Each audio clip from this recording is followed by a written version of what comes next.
اگر ہم چاہتے ہیں کہ دین اور دنیا میں عزت کے ساتھ خوب ترقی کریں تو 4 باتیں ذہن میں رکھیے۔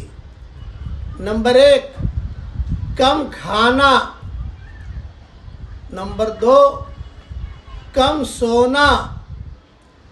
نمبر 3، کم بولنا۔ نمبر 4، لوگوں کے ساتھ میل جول کم کرنا۔ یہ 4 سیڑھیاں ہیں اوپر چڑھنے کے لیے، اس لیے ان 4 سیڑھیوں پر عمل کریں، ان 4 نصیحتوں پر عمل کریں تو انشاءاللہ روحانی، جسمانی، دنیا کے اعتبار سے، آخرت کے اعتبار سے ترقی ہوتی جائے گی۔